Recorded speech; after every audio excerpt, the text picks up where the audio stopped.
A continuación vamos a analizar algunas de las características más importantes de nuestro sistema federal de control de constitucionalidad.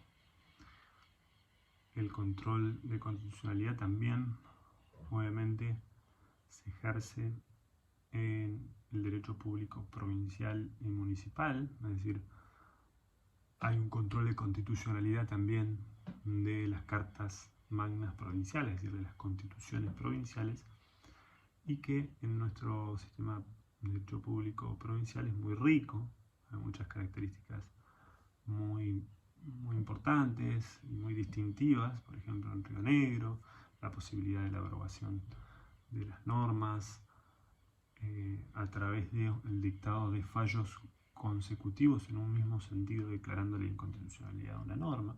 Todas estas características de nuestro derecho público provincial, que son muy importantes, ustedes obviamente las van a ver en la materia respectiva. Nosotros lo que vamos a hacer referencia ahora son las notas tipificantes del sistema federal de control de constitucionalidad, que obviamente adquiere su máxima dimensión con los fallos de la Corte Suprema de Justicia de la Nación. ¿Cuáles son estas características o notas tipificantes, como hablan los profesores Carnota y Victorino Solá en su artículo de control de constitucionalidad que nosotros hemos dejado como material? Bueno, los doctores Carnota y Solá obviamente hacen una enumeración bastante extensa. Nosotros vamos a seleccionar algunas de las características más importantes. En tal sentido, vamos a comenzar diciendo que nuestro sistema, como ya lo hemos mencionado, es judicial. Nuestro sistema de control de constitucionalidad es judicial, es decir, está a cargo del Poder Judicial. Cualquier juez de la nación puede hacer control de constitucionalidad.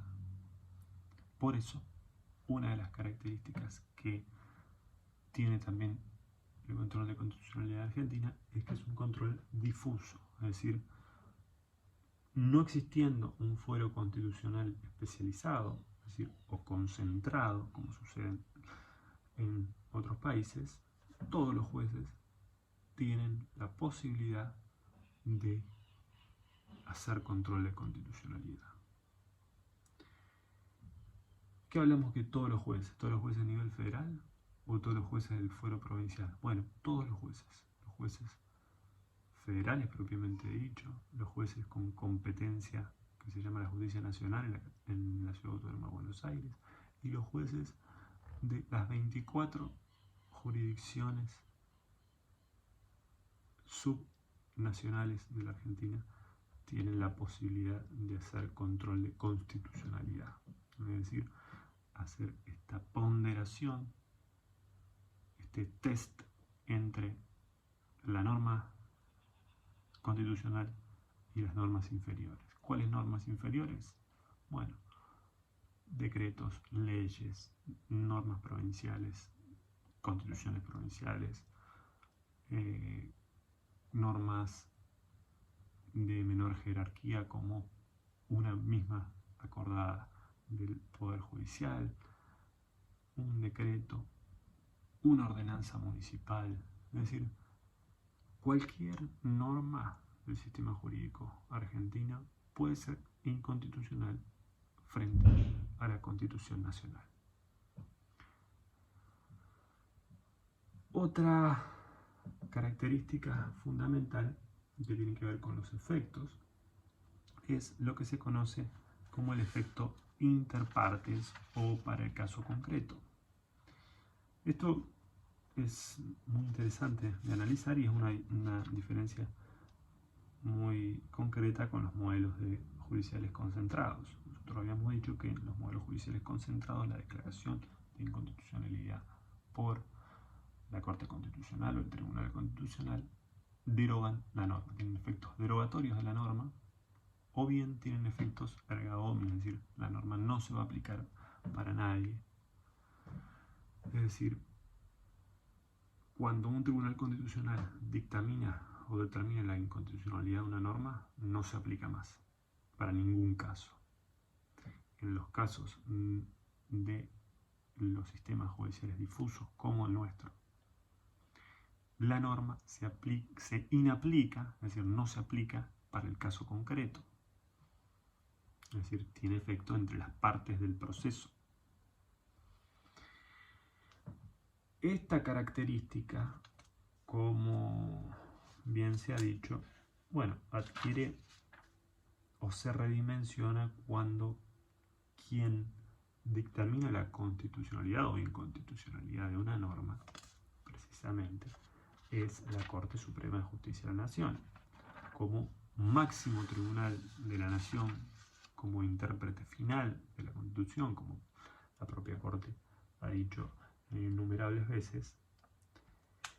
Cuando la Corte dice que algo, una norma, es inconstitucional, ello adquiere una dimensión diferente, que lo diga un tribunal de primera instancia, que lo diga una Cámara de Apelaciones. ¿Por qué?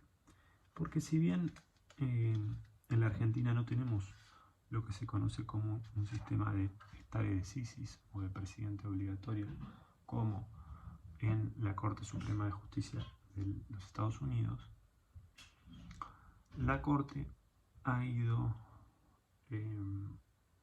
incorporando, dotando de cierta autoridad a sus propios fallos, a través de algunas manifestaciones, como aquella que dice que es una obligación moral de los jueces seguir los fallos de la Corte, o que es una obligación de los jueces seguir la doctrina de la Corte en un determinado tema, salvo que existan razones fundamentadas para apartarse del criterio de la Corte. Es decir, la Corte ha ido reencauzando de forma muy tangencial, porque obviamente la Corte no es un legislador, no tiene una función legiferante, aunque a veces pareciera, pero no tiene una función legiferante propiamente dicho, y no puede determinar por sí sola que sus fallos son obligatorios. Eso en definitiva lo tendría que hacer el Congreso de la Nación a través de una ley. Pero más allá de eso, el valor jurídico que un fallo de la Corte Suprema tiene sobre el mundo jurídico es muy importante. Y es muy importante porque nosotros sabemos, los abogados, que existen razones que se conocen como de economía procesal. ¿Por qué un juez de primera instancia va a ir en contra de un fallo de la Corte si sabe que probablemente por vía de apelación, o la Cámara, o el Tribunal Superior, o la Cámara de Apelaciones del Fuero Federal, lo van a contradecir y van a aplicar el criterio de la Corte? Porque si en última instancia ese caso llega por vía de apelación en la Corte es altamente probable que vaya a mantener su precedente.